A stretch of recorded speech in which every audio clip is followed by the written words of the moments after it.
राज्य के जो मुख्यमंत्री है वो भी संविधान के ऊपर एक प्रश्न चिन्ह लगा दिया है। শুভেন্দু অধিকারীর আত্মসহায়কের দেহ সেখানে রয়েছে এবং শ্রমিক ভট্টাচার্য গিয়ে পৌঁছেছেন। तो पश्चिम बंगाल में absence of law and order है, टोटल एनर्की है, constitution doesn't exist in West Bengal. ऐसा स्थिति में पश्चिम बंगाल सरकार अभी चल रहा है। राज्य के जो मुख्यमंत्री है वो भी संविधान के ऊपर एक प्रश्न चिन्ह लगा दिया है। उसका बाद ये घटना, हम लोग सारे कार्यकर्ता को यही बोल रहे हैं कि शांत रहे। पश्चिम बंगाल की जनता शांति चाहता है और ये जो राजनीतिक संस्कृति बन गया आज बंगाल का, प्री पोल वायलेंस, ड्यूरिंग पोल वायलेंस, पोस्ट पोल वायलेंस, इससे निकालने के लिए ही जनता हम लोगों को चुना। ये लैंडस्लाइड विक्ट्री, ये विक्ट्री तो जनता का विक्ट्री है। इलेक्शन ऑफ रिजेक्शन था, ऐसी व्यवस्था को रिजेक्ट करना चाहते हैं लोग। आज इतना दुखद घटना हो गया जिसका साथ राजनीति का दूर दूर तक कोई संपर्क नहीं था। जो सहयोगी था, सहयोगी तो कोई पॉलिटिकल पार्टी का नेता नहीं है, सबका सहयोगी।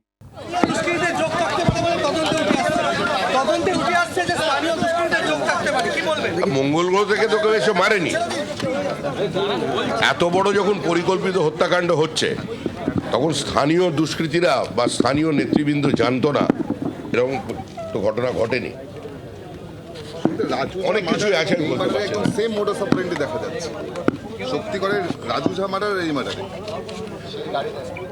আমি এই মুহূর্তে তদন্তের স্বার্থে এবং যেহেতু দুদিন পরে আমাদের শপথ গ্রহণ অনুষ্ঠান আছেন, প্রধানমন্ত্রী, স্বরাষ্ট্রমন্ত্রী, প্রতিরক্ষা মন্ত্রী, সড়ক পরিবহন মন্ত্রী থেকে শুরু করে 20 জন আমাদের বিভিন্ন রাজ্যের মুখ্যমন্ত্রীরা আসছেন এবং ব্রিগেড প্যারেডে এত বড় একটা সমাগম হবে, তার কারণে কিছু বিষয়ে আমি একটু চুপ থাকতে বাধ্য হচ্ছি। গতকাল বিজেপি নেতাকে বোমা মারা হয়েছে পানিহাটিতে, কি বলবেন? বিজেপি নেতাকে বোমা মারা হয়েছে, সাগর দত্ত হাসপাতালে আশঙ্কাজনক অবস্থায় ভর্তি এবং বিভিন্ন জায়গায় বোমাবাজির ঘটনা কালকে সোনারপুর। এখনো পর্যন্ত আমাদের নির্বাচনী বিধি লাগু আছে, তারা দেখুন, রাজ্যপালকে অনুরোধ করবো তিনি বিষয়টা দেখতে।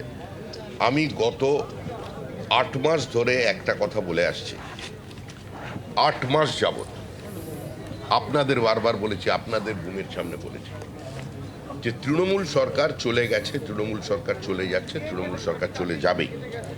কিন্তু সরকার চলে যাওয়ার পরে রাজ্যে অস্থিরতা তৈরি হবে, তৃণমূলকে মারবে। অধিকাংশ ক্ষেত্রেই দেখুন যা ভাঙচুরের ঘটনা, 4 ঘন্টার বিজেপি যারা আগের দিন লাইভ পোস্ট করছে বিজেপি ক্যান্ডিডেটের বিরুদ্ধে অশ্রাব্য গালিগালাজ করে, পরের দিন তার হাতে বিজেপি পতাকা, তারা গিয়ে তৃণমূল কংগ্রেসের অফিস ভাঙছে, দখল করছে। আর যারা যারা আমাদের যুক্ত আছে আমি আজকে বিকেলে তাদের দল থেকে তাড়িয়ে দেবো। শপথ গ্রহণের আগে এরকম ঘটনাটা একটা সেট, প্রধানমন্ত্রী আসবে, আমি এর বেশি কিছু বলতে চাইছি না, মানুষের ওপর ছেড়ে দিলাম, তারা বিচার করবেন। আমাদের রাজ্যবাসীর একটা রাজনৈতিক সচেতনতা আছে এবং গ্রহণে বা বর্জনে তারা চরমপন্থী। তার পরিচয় তারা 2011 সালেও দিয়েছিলেন, তার পরিচয় তারা 2026 সালে দিয়েছেন এবং অতীতে 1977-এও দিয়েছেন। সুতরাং এখানে পরিবর্তন যখন হয় তখন একটা নির্দিষ্ট আবেগের উপরে ভিত্তি করে হয়, রাজনৈতিক বোধের উপরে ভিত্তি করে হয়। এই রাজ্যের মানুষের সেই বোধের উপরে আমাদের সম্মান আছে। মানুষের আজকে কালকে আমি আসতে পারিনি কারণে, এবং আমি যখন খবর পাই শঙ্কর ঘোষের কাছ থেকে তখন আমার অবিশ্বাস্য লাগছে। পরে একজন কলকাতার লব্ধ প্রতিষ্ঠ চিকিৎসক, তিনি ঘটনাচক্রে ওইখানে উপস্থিত ছিলেন, তিনি আমাকে ফোন করে জানান যে একজনের 2টো সরাসরি বুলেট ইঞ্জুরি আছে এবং সে মারা গেছে, ওখানে গুলি লাগলে কেউ বাঁচে না। আরেকজনকে আমি অন্য জায়গায় পাঠানোর জন্য রেফার করছি, বাইরে নিয়ে যাওয়া হচ্ছে। তখন শুভেন্দু অধিকারীকেও জানতাম, শুভেন্দু অধিকারী বলতে বাধ্য হলাম, মানসিকভাবে সে প্রস্তুতি ছিল না। শুভেন্দু অধিকারী তখনও জানতেন, মানে উনি যখন আসছেন এখানে উনি জানতেন যে উনি এখান থেকে প্রচণ্ড ব্লিডিং হচ্ছে, তাকে নিয়ে অন্য জায়গায় নিয়ে যাবে। আমি তাকে খবর দিলাম যে ও আর নেই। দুর্ভাগ্যজনকভাবে এই ঘটনাটা, ইনফরমেশনটা দিতে হলো। তো এটা অত্যন্ত মর্মান্তিক। দেখুন, এটা বলার ভাষা আমাদের কাছে নেই।